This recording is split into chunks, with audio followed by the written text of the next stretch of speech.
শুভ সন্ধ্যা। আপনারা দেখছেন জাইন টিভি, সঙ্গে রয়েছে আমি কুশল।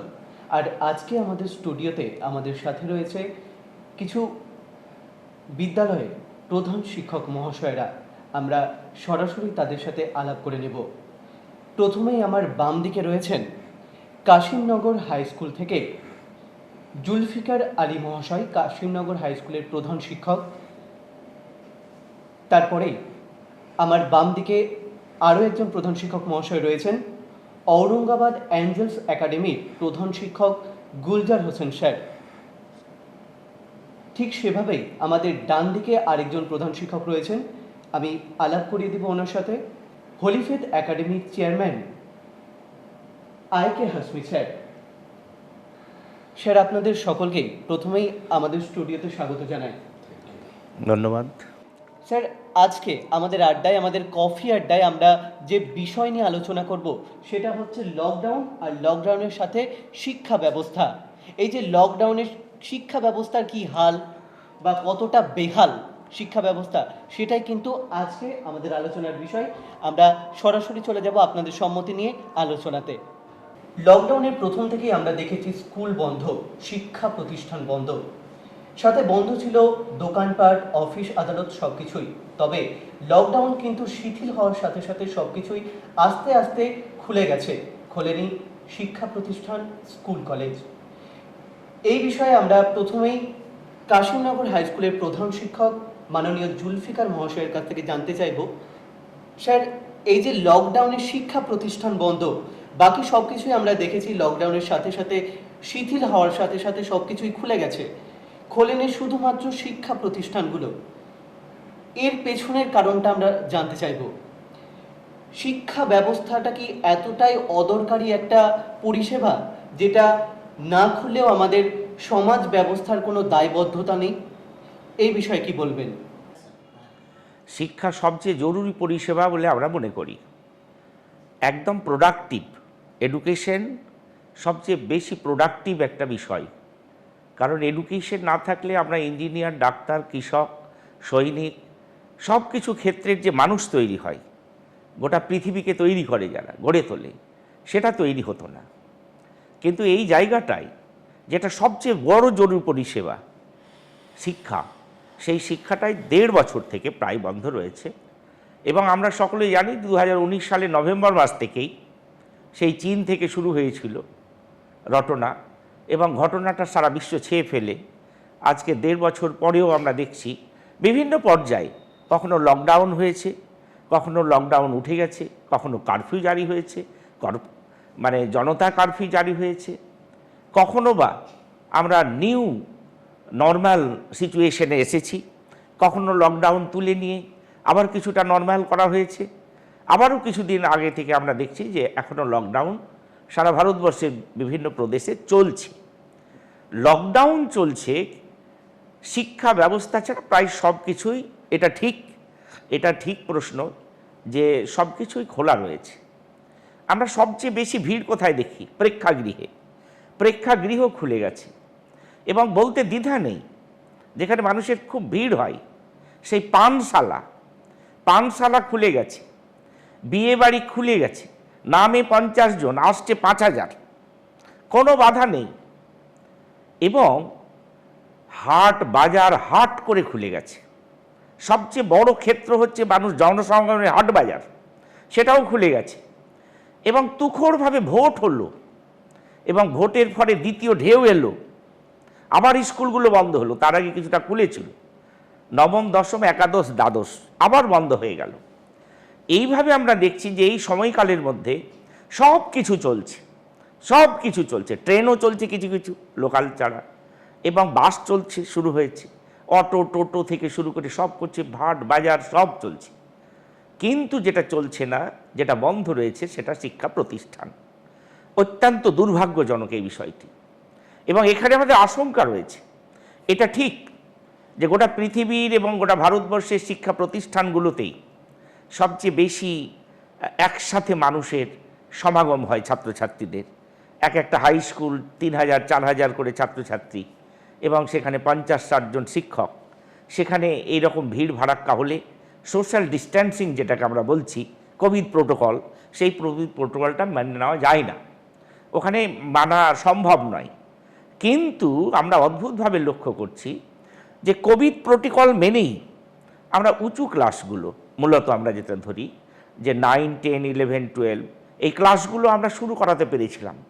আমাদের পশ্চিমবঙ্গের কথাই যদি আমরা ধরি, তাহলে 12ই ফেব্রুয়ারি থেকে নবম, দশম, একাদশ, দ্বাদশ শ্রেণীর ক্লাস শুরু হয়েছিল এবং ভালোভাবে শুরু হয়েছিল। দ্বিতীয় ঢেউ এলো বা আনানো হলো, দ্বিতীয় ঢেউ এলো বা আনানো হলো। নির্বাচন ব্যবস্থার মতো আর ব্যস্ত এবং জনসমাগমের ব্যবস্থা হতে পারে না, অবশ্যই সেটাই করা হলো, পরিকল্পিতভাবে সেটা করা হলো।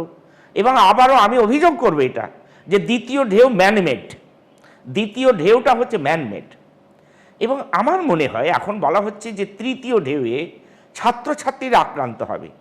তাহলে 1.5 বছর আগে ছাত্রছাত্রীদের আক্রান্ত হওয়ার সম্ভাবনা যেহেতু কম ছিল এবং শিশুদের ছিলই না, এবং সবচেয়ে দুর্ভাগ্যজনক আমাদের আলোচনা এটা আসা উচিত যে প্রাইমারি স্কুলে সবচেয়ে বেশি ছাত্রছাত্রী পড়াশুনো করে, এবং ব্যাকবোন, এডুকেশনের ব্যাকবোন বলতে পারি আমরা প্রাইমারি এডুকেশনকে।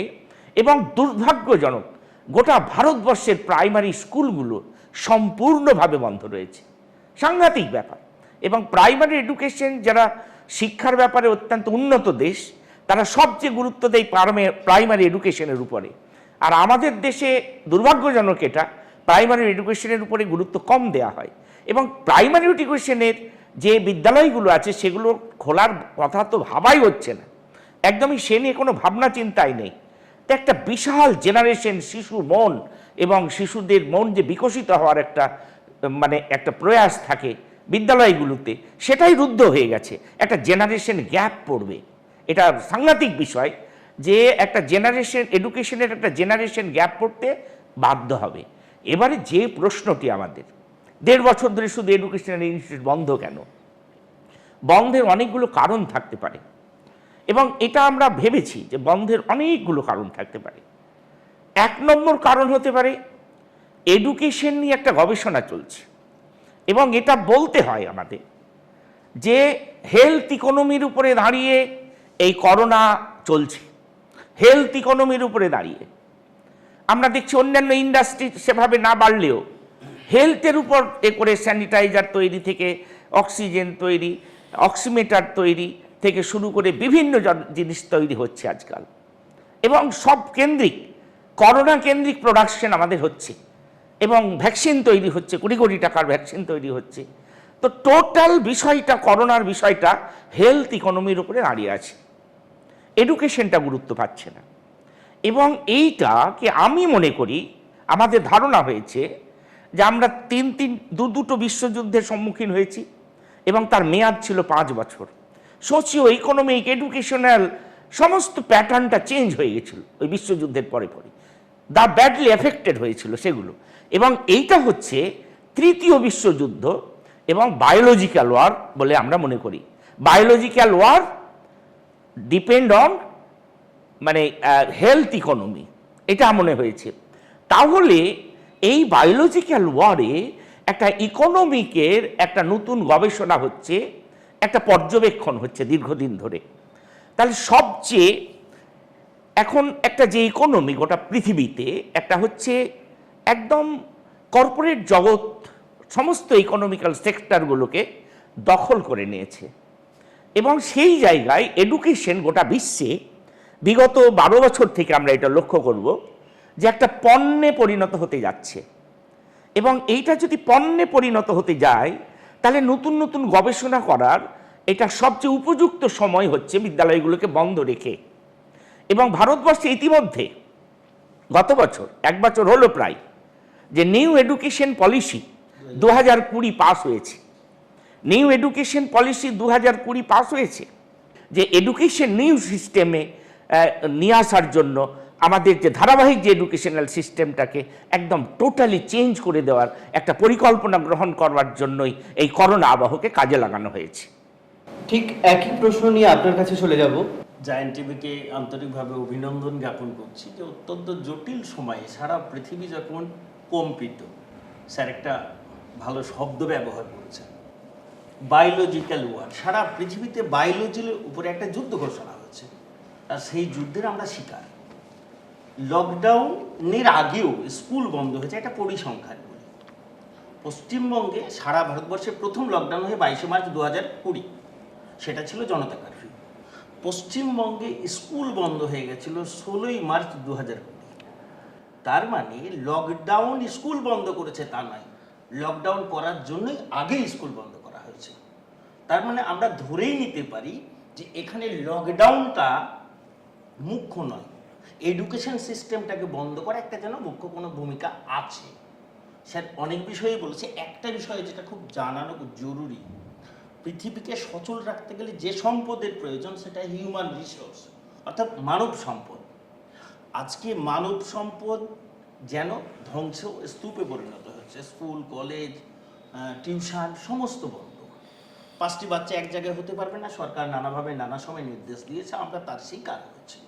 একজন শিক্ষাব্রতী হিসেবে এই সময় যেটা অনুভব করছি, যে যারা এই শিক্ষার সঙ্গে যুক্ত, শিক্ষা ব্যবস্থাপনার সঙ্গে যুক্ত, যারা শিক্ষা প্রদানের কাছে যুক্ত, তাদের কিন্তু ভাবা উচিত, ভাবার সময় এসছে। কারণ দীর্ঘ সময় অতিক্রম করেছে, 2 বছর না হলেও 1.5 বছর ক্রস করেছে। এই 1.5 বছরে শত শিশুর ভবিষ্যৎ নষ্টের পথে ধাবিত হয়েছে। শিশুর ভবিষ্যৎ অন্ধকারে গেছে, অনেক যুবক তার শৈশবকে হারিয়েছে। তাহলে শিক্ষাবিদ হিসেবে আজকে আমরা যারা আলোচক বসছি, তাদের এই সময়ে প্রথমত ভাবা উচিত তাদের ভবিষ্যৎ কোথায় এবং তাদের ভবিষ্যৎ কাদের হাতে। দেশ কন্ট্রোল হয় কোনো পলিটিক্যাল দল বা গ্রুপ অফ পলিটিক্যাল দলের দ্বারা, কিন্তু দেশের শিক্ষা ব্যবস্থাকে সচল রাখে শিক্ষক, শিক্ষার্থী, শিক্ষা প্রতিষ্ঠান। শিক্ষা প্রতিষ্ঠান হচ্ছে গবেষণাগার, শিক্ষার্থী হচ্ছে র মেটেরিয়ালস, আর গবেষক হচ্ছে আমরা যারা 3 জন এখানে শিক্ষক বসে আছেন তারাই। তাহলে এই শিক্ষকদের অত্যন্ত প্রয়োজন সরকারকে অবগত করা, জানান দেওয়া যে শিক্ষা নিয়ে ভাবনা শুরু হোক। আমরা লকডাউনের আগেই দেখেছি শিক্ষা প্রতিষ্ঠান বন্ধ হয়েছে এবং এখনও শিক্ষা প্রতিষ্ঠান খোলা নিয়ে কোনো উদ্যোগ নেই। আর একটা পরিসংখ্যান বলি, গতকালকে আমি বিকাশ ভবনে আমার স্কুলের একটা কাজে এবং একটা অর্গানাইজেশনাল কাজে আমি গিয়েছিলাম। উচ্চ পর্যায়ে যারা শিক্ষা আধিকারিক তাদের সঙ্গে জানতে চেষ্টা করলাম, স্যার শিক্ষার হাল কি? বলছি শিক্ষার হাল বেহাল, কিন্তু স্যার এটা আনঅফিসিয়াল কথা। প্রথমত যেটা হচ্ছে শিক্ষা ব্যবস্থা চালু আছে, শুধু শিক্ষা প্রদান বন্ধ আছে। হেডমাস্টার আছেন আমাদের সঙ্গে, প্রখ্যাত শিক্ষাবিদ, তিনি প্রতিদিন স্কুলে যান, আমরা জানি। প্রত্যেক শিক্ষককে স্কুলে যেতে হয়, তার মানে কি শিক্ষা প্রতিষ্ঠান কিন্তু বন্ধ নেই, শিক্ষা প্রদান বন্ধ আছে। তাহলে আমাদের সরকারকে অবগত করতে হবে, অভিভাবক, ছাত্র, শিক্ষক সকলে মিলে, যে এটা একটা প্রজন্মকে ধ্বংসের পথে ধাবিত করা হচ্ছে। যদি সুন্দর পৃথিবী প্রয়োজন আমাদের সকলের জন্য, তাহলে এদেরকে মূল স্রোতে ফিরিয়ে নিয়ে আসতে হবে। কিন্তু আমরা অনুভব করেছি না সরকারি শিক্ষা আধিকারিকদের এ ভাবনা আছে, বা দেশ যারা চালাচ্ছেন তাদের এই নিয়ে কোনো ভাবনা আছে, অথবা আমরা যারা শিক্ষা নিয়ে চর্চা করছি, গবেষণা করছি, আজকের এই আলোচনার জন্য জায়ান্ট টিভিকে অনেক অনেক ধন্যবাদ। তারা অনুভব করেছে যে শিক্ষা ব্যবস্থাটাকে সচল রাখা উচিত। স্যার অনেক ধন্যবাদ। শিক্ষা প্রতিষ্ঠান তো খোলা রয়েছে, শিক্ষকরা রেগুলার স্কুলে যাচ্ছেন, কিন্তু শিক্ষার্থীরা আসতে পারছে না, পঠন পাঠন করতে পারছে না, বা শিক্ষকরাও শিক্ষার্থী থেকে একটা ডিস্টেন্স হয়ে গেছে পড়াশোনার ক্ষেত্রে, সেই বিষয়ে কি বলবেন?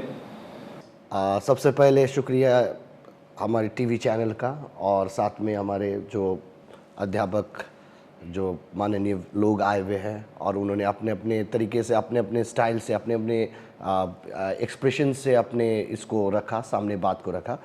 तो मेरे हिसाब से जो सर ने कहा और उसके बाद सर ने कहा, एक्चुअली ये इसमें कॉन्ट्राडिक्ट हो ही नहीं सकता है, क्योंकि हम लोग एक प्रतिष्ठान चलाते हैं, एक इंस्टीट्यूशन चलाते हैं जहाँ पर बहुत तरह के प्रॉब्लम्स आते हैं, जहाँ पर बहुत तरह के इश्यूज़ पैदा होते हैं। लेकिन जस्ट एक बात हम रखना चाहते हैं कि आज के डेट में जो सर के बात को लेके और सर के बात को लेके जो निचोड़ निकलता है, वो परसेप्शन, एक परसेप्शन तैयार हो रहा है पूरी दुनिया में कि education is not as equal valued then any other things, either it is money, either it is health, either मैंने लोग कहते हैं कि अगर हम अगर जिंदा ना रहे तो एजुकेशन लेके क्या करेंगे।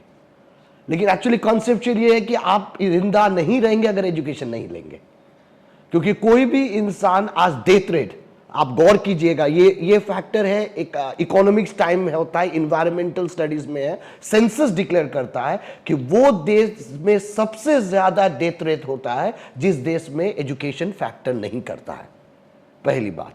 दूसरी बात, पॉपुलेशन उस देश का सबसे ज्यादा बढ़ता है जिस देश में एजुकेशन वैल्यूड नहीं होता है। आज फॉरेन कंट्रीज पॉपुलेशन भी कम है, उनका डेथ रेट भी हमसे बहुत कम है, क्योंकि उनके पास एजुकेशन सेक्शन बहुत ही पावरफुल है। सो इन टोटलिटी एक परसेप्शन तैयार हो चुका है पेरेंट्स के अंदर, अभिभावक के अंदर। মানে আমি এটা ডাইরেক্টলি বলতে চাই কি একটা মানসিকতা তৈরি হয়ে গেছে কি আমরা বাচ্চারাকে স্কুল পাঠাবো না, পাঠালেই ওরা করোনাগ্রস্ত হয়ে যাবে, ভাইরাস অ্যাটাক হয়ে যাবে, তারপরে পরিস্থিতিটা শেষ। But it is not actual fact. Means हम लोगों को ये दायित्व दिया गया था कि वी आर द एजुकेटर्स और हम लोग इस चीज को स्टैब्लिश करेंगे एजुकेशन को। अब ये दायित्व सिर्फ हमारा ही रह गया है। मीन्स इन टोटली बोला जाए तो हम ही अकेले हैं जिसको एजुकेशन इंपॉर्टेंट लगता है। हम अगर होमवर्क देते हैं तो बच्चा इंटरेस्टेड नहीं है और पेरेंट्स भी इंटरेस्टेड नहीं है, और पेरेंट्स सीधा कहता है कि उनका मेंटल कंडीशंस ऐसा नहीं है। मैंने आई कांट अंडरस्टैंड। सब चिप्स खा रहे हैं, कुरकुरे खा रहे हैं, टीवी देख रहे हैं, मोबाइल देख रहे हैं, माने जो छोटी छोटी चीज वो जिंदगी में एक बच्चा खुशी पाने के लिए कर सकता है वो सारा चीज वो कर रहा है। लेकिन जब पढ़ाई की बात आती है तो mentally depressed. Why? Because clearly the parents are enforcing them to be mentally depressed. Education no, not at all. বাপরে, এই সময় পড়াশোনা দেখো তো বাইরে গিয়ে করে সব মাস্ক লাগিয়ে আছে, কোথায় গার্জেনরা মাস্ক লাগিয়ে আছে? কিন্তু স্টুডেंट যেতে পারবে না। We have got sense. যেমন हम एक छोटा सा आपको एक्सपीरियंस शेयर करना चाहते हैं इस माहौल में, जो हमारे बहुत बुद्धिजीवी लोग यहाँ पर है, और ये बहुत ज़रूरी है कि आई थिंक सो ये मेरे अंदर एक तैयार किया गया एक वायरस है जो अब हम लोग कोरोना वायरस से भी उसको डेंजरस बनाते जा रहे हैं। फॉर एग्जाम्पल कि अब हम ये तैयारी करते हैं कि हम मास्क नहीं लगाएंगे चलेगा, हम वायरस घर से बाहर से घर लेके जाएंगे चलेगा, लेकिन मेरा बच्चे के अंदर एजुकेशन वायरस नहीं घुसना चाहिए। Means they should not be educated, but my target, মেরা লক্ষ্য, আমাদের যে লক্ষ্য আছে ওটা আমার ছেলেকে আমি ডক্টর করব। যখন ক্লাস 9, 10, 11, 12 এ স্কুল খুললো তখনই পেরেন্টসরা এসে বললো কি স্যার আমাদের বাচ্চার পরিস্থিতিটা কি? 9 মাস বাচ্চারা পেরেন্টসের কাছে থেকেছে, ওরা অনলাইন ক্লাস করতে চায়নি। যখন আমরা অনলাইন ক্লাসের জন্য বললাম তখন প্যারেন্টস বললো দু এটা কোনো জিনিস, অনলাइन ক্লাস কি? আর আই ওয়ান্ট টু সে, মানে এটা আমরা গার্জেনের কাছে বলতে চাই, প্রত্যেক মানুষের কাছে, পুরো বিশ্বর, online was there from the ancient times. এটা হলো অনলাইন হি আজকে যে কোরআন শরীফ আমাদের কাছে আসছে, শুধু the online service was man made. We are traveling from Prophet Muhammad till the Khalifas and all the Mu'mins, Muslims, and these are online actually. আপনি যা কিছু আজকে করছেন সব কিছু অনলাইন, ব্যাংকিং ট্রানজ্যাকশন অনলাইন, সেটা তো আপনাকে নষ্ট করছে না, কিন্তু অনলাইন যখন হবে ক্লাসেস তখন নষ্ট ব্যাপার।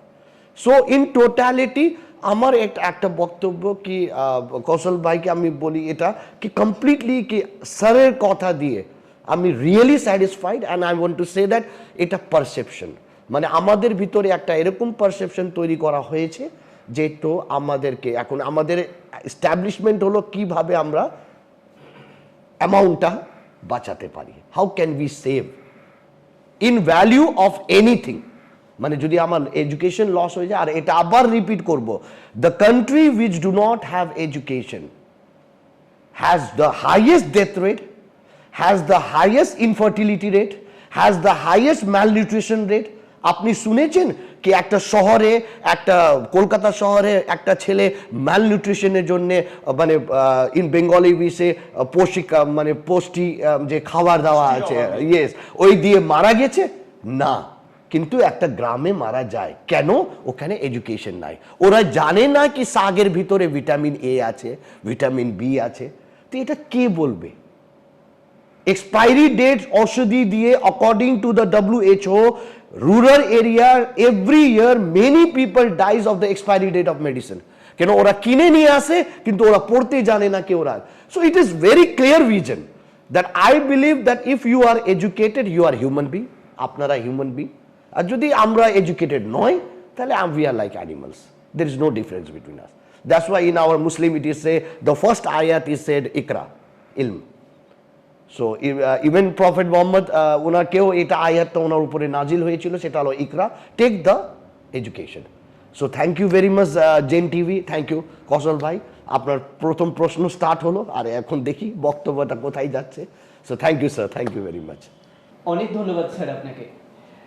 স্যার আমাদের জানিয়েছেন যেখানে অনলাইনে স্কুল থেকে ক্লাসের জন্য বলা হচ্ছে, সেখানে গার্জেনরা কিন্তু ক্লাস করতে চাইছে না বা স্কুলে বাচ্চাদের পাঠাতে চাইছে না।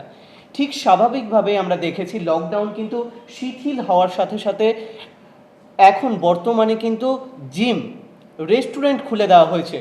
এবার ধরুন একজন গার্জেন, একজন বাবা, সে যদি রেস্টুরেন্টে যায়, সাথে তার স্ত্রীকে সাথে নিয়ে যাচ্ছে, সেখানে কি বাচ্চাকে বাড়িতে রেখে যাবে? নিশ্চয়ই না। সেখানে কিন্তু রেস্টুরেন্টে গেলে সে তার স্ত্রীর সাথে তার ছেলেকেও নিয়ে রেস্টুরেন্টে যাচ্ছে। রেস্টুরেন্টে কিন্তু কোনোভাবেই লেখা নেই এখানে বাচ্চাদের অ্যালাউ নেই। তাহলে সেটা স্কুলের ক্ষেত্রে কেন? একজন বাবা বাচ্চাকে নিয়ে যেতে পারছে রেস্টুরেন্টে, জিমে নিয়ে যেতে পারছে, বা সুইমিং পুলের ক্ষেত্রে সুইমিং পুলে বাচ্চাকে সুইমিং শেখানোর জন্য নিয়ে যেতে পারছে, স্কুলে পাঠাতে পারছে না। বিষয়টা জানতে চাইবো স্যার আপনার কাছ থেকে। বাচ্চারা স্কুলে যেতে পারছে না তা নয়, স্কুলে যেতে দেওয়া হচ্ছে না। কে? গভর্নমেন্ট।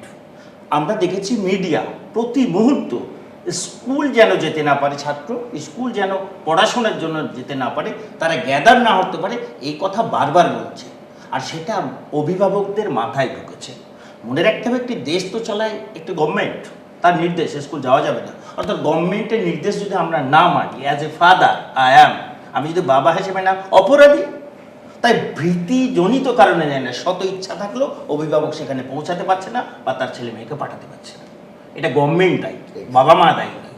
পৃথিবীর প্রতিটি বাবা মা, একজন অশিক্ষিত বাবা চায় আমার ছেলে ডাক্তার হোক, পৃথিবীর প্রতিটি বাবা মা চায় আমার ছেলে ভালো মানুষ হোক, কিন্তু গভর্নমেন্ট বলছে তোমাকে স্কুল যেতে হবে না। অর্থাৎ গভর্নমেন্ট চাইছে ছেলে মেয়ের লেখাপড়া না শিখুক। আচ্ছা স্যার, আপনার কাছ থেকে জানতে চাইবো, এই যে ধরুন লকডাউনে যেখানে স্কুল বন্ধ সেখানে কিন্তু পঠন পাঠন বন্ধ রয়েছে, অথচ আমরা দেখছি মিড ডে মিলের সামগ্রী নিতে বাচ্চারা কিন্তু স্কুলে যাচ্ছে।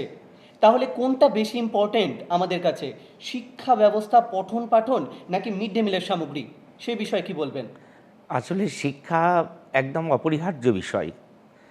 এই কারণে আমি বলবো যে স্যার আশুতোষ মুখোপাধ্যায়, বিশিষ্ট শিক্ষাবিদ, প্রখ্যাত শিক্ষাবিদ এবং ভাইস চ্যান্সেলর কলকাতা বিশ্ববিদ্যালয়ের, তিনি বলেছিলেন একসময় যে শিশু শিক্ষার জন্য এবং ছাত্রদের শিক্ষার জন্য যদি স্বাধীনতা আন্দোলনের ছন্দপতন ঘটে তাও ঠিক, কিন্তু এডুকেশনটার ধারাবাহিকতা ঠিক থাক, নাহলে একটা জেনারেশন গ্যাপ পড়বে, স্বাধীনতা আন্দোলন আমাদের পিছিয়ে যাবে। এক। দুই, উইলিস্টন চার্চিল বলেছিলেন বিশ্বযুদ্ধের সময় যে যুদ্ধ বিধ্বস্ত, তখন ইংল্যান্ড বিধ্বস্ত গোটা পৃথিবী, কিন্তু অস্ট্রেলিয়া যুদ্ধের প্রভাব পড়েনি।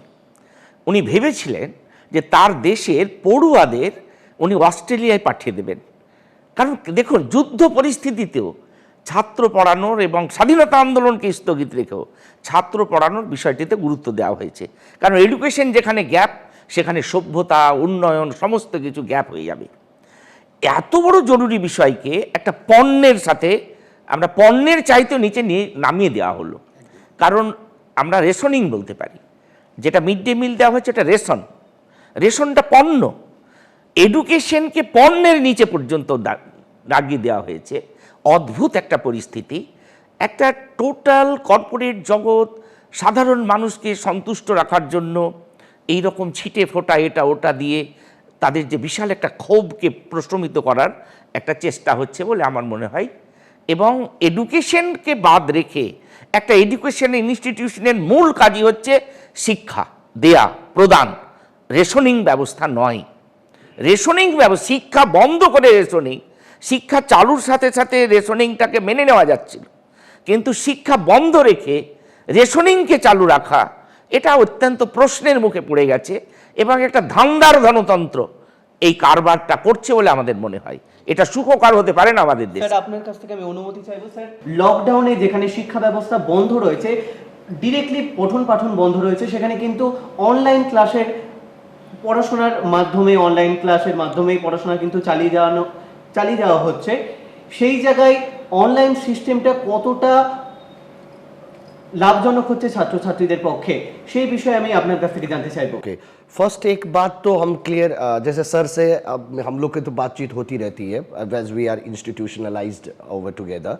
तो एक बात है कि शिक्षा प्रतिष्ठान बंद नहीं हुआ है। मैंने जैसे सर ने भी एक बार एक कमेंट किया था सर से, School is not closed. School is not close, the building is closed, the campus is closed, Education is but closed. Education Education is closed. yes we are but we are trying to message the people। আমরা চেষ্টা করছি বা homework অ্যাসাইনমেন্টের মাধ্যমে বা online ক্লাসেসের মাধ্যমে যে প্রত্যেক শিক্ষার প্রতিবিম্ব যে one point of the knowledge to give to the student আমরা ওই পৌঁছাতে চেষ্টা করছি। ये कोशिश हमारी खत्म नहीं हुई है, हम नहीं थके हैं, हम कोरोना से नहीं डरे हैं। अगर डॉक्टर कोरोना योद्धा है तो I salute my all my teachers जो मेरे स्कूल में काम करते या सारे स्कूल में काम करते, वो भी कोरोना योद्धा है। वो मैसेज पहुंचाने की कोशिश किए हैं और उसमें कामयाब है। लेकिन बशर्ते अगर हम कोई चीज देना चाहे तो लेने वाला अच्छा हो। अगर वो ये कह दे कि भाई आपने तो स्कूल में बुलाया नहीं, डेस्क बेंच में बैठाया नहीं, तो आप पैसा किसका लीजिएगा। तो मेरा ये कहना है कि देश से कहना है, दुनिया से कहना है कि हम डेस्क बेंच का पैसा नहीं लेते। जो टीचर्स को पैसा दिया जाता है या कोई भी अमाउंट दिया तो वो इतना छोटा है कि वो कंपैरिजन नहीं है उसका। हम पैसा या हम कोई भी चीज हम अपने बच्चों को बुलाते हैं स्कूल में वो पढ़ाने के लिए, डेस्क बेंच दिखाने के लिए नहीं।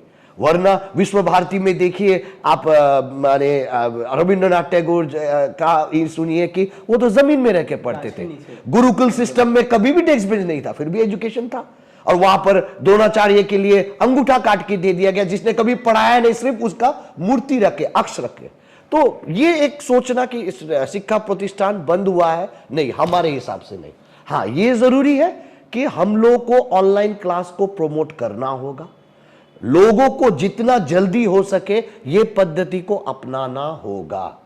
आज नहीं तो कल एक वक्त आएगा, जैसे सर ने कहा कि अब पूरे सिस्टम को चेंज होने का वक्त आ गया। ये आपके विपरीत हो, আপনার বিপরীতও আসতে পারে আর আপনার পক্ষেও আসতে পারে, কিন্তু চেঞ্জেস আসবে। স্যার আমি আপনার কাছে আরেকটা বিষয় জানতে চাইবো, ধরুন প্রত্যেকের আর্থিক অবস্থা একই রকম হয় না, অনেকের বাড়িতে হয়তো মোবাইল ফোন, কম্পিউটার ল্যাপটপ তো দূরে থাক, মোবাইল ফোনটাও নেই, সেক্ষেত্রে সে কিভাবে অনলাইনে পড়াশোনা করবে?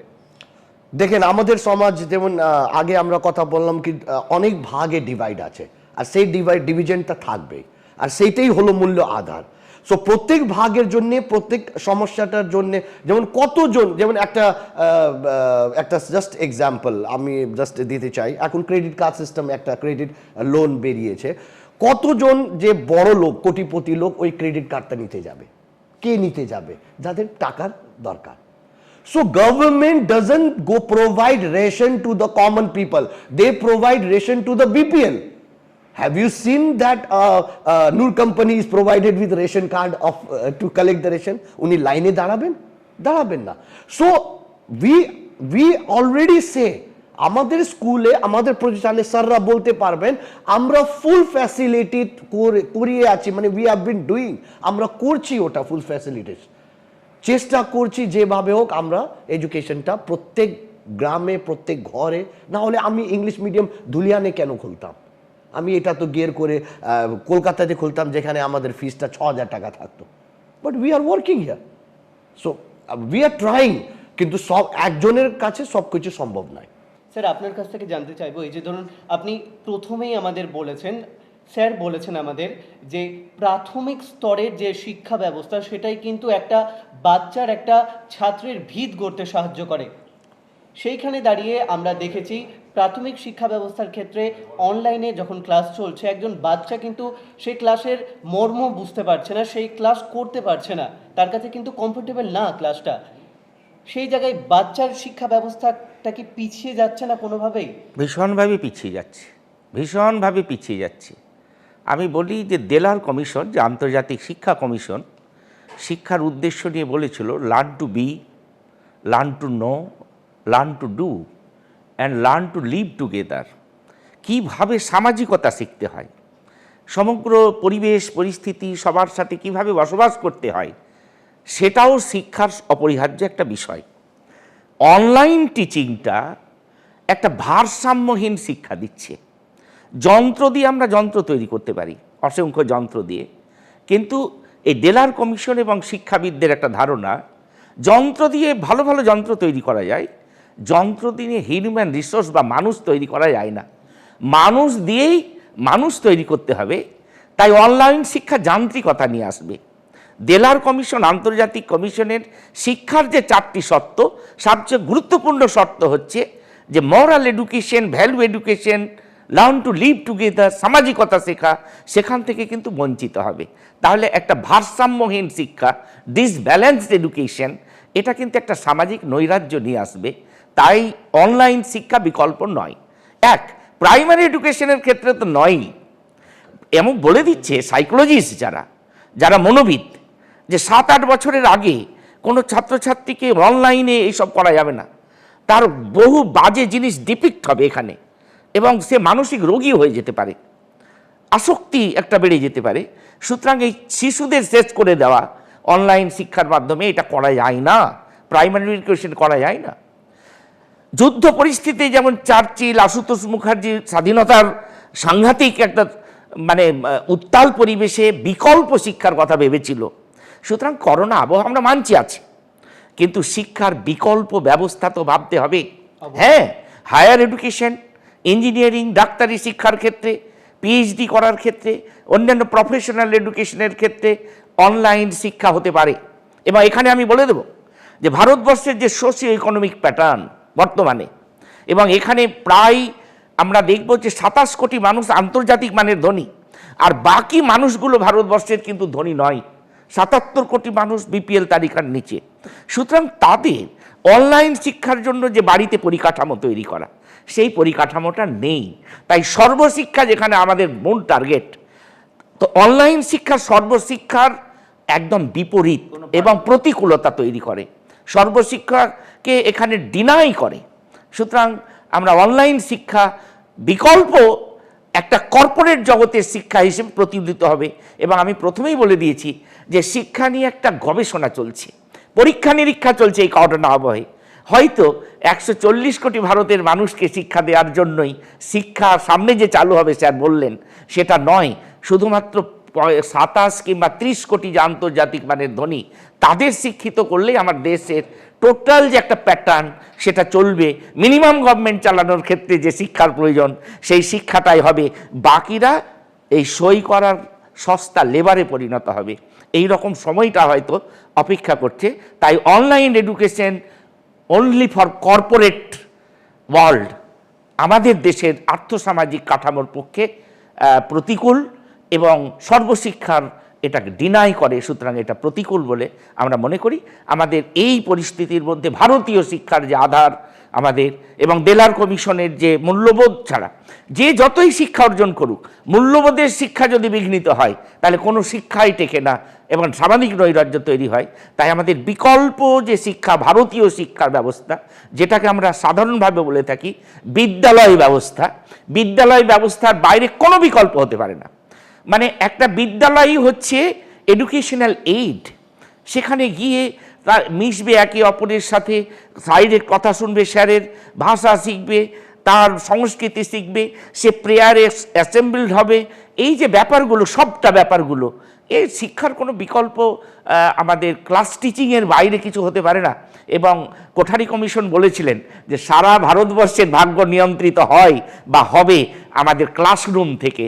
আর সেই ক্লাসরুম যদি বন্ধ হয়ে যায় ওই অনলাইন শিক্ষা টিক্ষা বোগাস ব্যাপার, সাময়িক ব্যাপার, এবং কর্পোরেটদের জন্য এটা ঠিক আছে বোধহয়। একদমই এই তাই। হচ্ছে আমার বিষয়। স্যার, আমি আপনার কাছ থেকে খুব সংক্ষেপে জানতে চাইবো, এই যে অনলাইন শিক্ষা ব্যবস্থা চালানোর জন্য আমরা দেখেছি বর্তমানে কিন্তু ছাত্রছাত্রীদের হাতে মোবাইল তুলে দেওয়া হয়েছে।